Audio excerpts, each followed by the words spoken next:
Mayte, again, with respect, Prince is believed to have died of a fentanyl overdose last year. I want to be clear, you did split up years and years ago, but was drug abuse something you witnessed during your time with Prince? No. Um, I have some incidences, some suspicions that I witnessed during our marriage, but never anything to cause any alarm or I mean, if something would have happened like that now, I probably would have addressed it and What do kept you my eye on. What do you mean? It was early into our marriage. They found him. He had taken aspirin with wine, and he had taken enough to where he needed to get his stomach pumped. And I remember going to the hospital and asking him what happened, and he's like, "I had a migraine," and I believed it. I mean, because we were at a happy place in our life, and I mean, I think now I probably would have been like, okay, what's going on? But I didn't. Um, I'd known him for so long, and I'd never seen him drunk ever. Right. I'd never seen him drugs, no way. And we were in Amsterdam. I remember we were at Amsterdam, and you smell it. I remember being on the Yeah. stage and like just looking at him, going, "What is that?" And he's like, "That's marijuana." I was like, It's. I mean, we never. It just wasn't part of our life. So, and then there was another incident where it was he must have been going through something, and he asked me to go up to the room and flush some pills, and I also didn't think it because I just didn't see that. I never saw him act. It just what I mean. You see it. You see someone doing something. And if you hang out with them long enough, you're gonna see it. I didn't see it. So But yeah. upon reflecting now, I mean, does it make you reconsider that may have not been aspirin, or make you reconsider the drugs that you were flushing down the toilet? Yeah, well, the drugs I was flushing down the toilet, they weren't aspirin, but I didn't care. I just wanted to get him better, and I wanted to reconnect with him because I felt we had some sort of disconnect, and I felt like this was my chance, so I just flushed him, and I didn't question it. Um, I mean, he had a lot of things in his life. We don't think about it, but he didn't have a relationship with his father, and he really loved his father. And I don't know all. I mean, we all have our things, um, and I guess he just didn't want to share it. I don't know.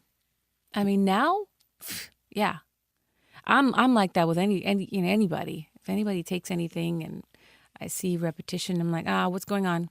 Let's talk about this. Do we need to go see someone? Do we need to go?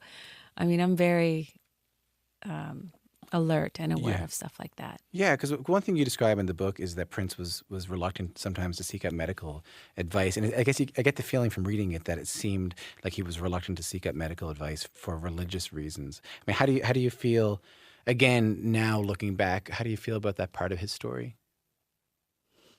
It makes me sad. I mean, there was a lot of, yeah, I mean, his religious beliefs. I wasn't around during that time. I decided I didn't want to be a part of that because I almost did need to get a blood transfusion, and I just didn't agree with it.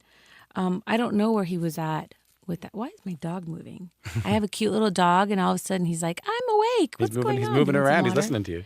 Okay, don't mind the slurping. That's okay. That's my dog. Look at that. I'll just say it's Okay. me. Well, yeah, no, I mean, but back to this.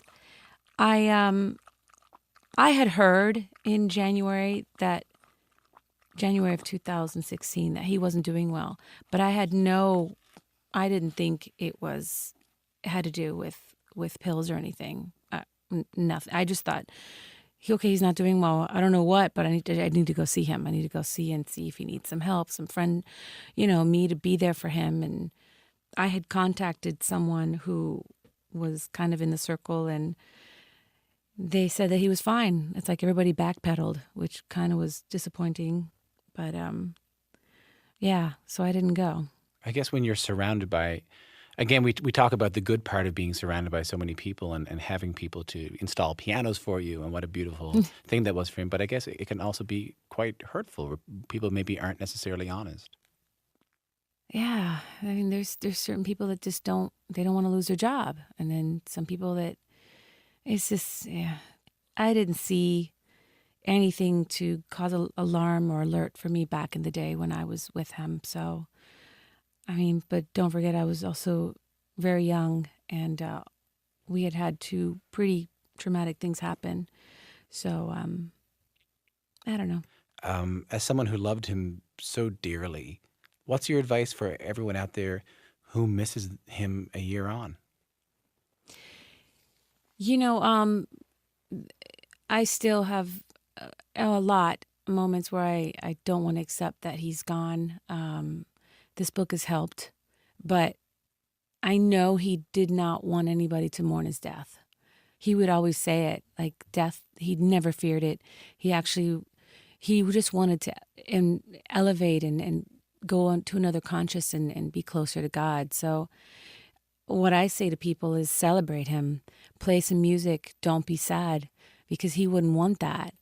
And also know that he's around. He left a lot behind. He left a lot of music, and that music to him was everything.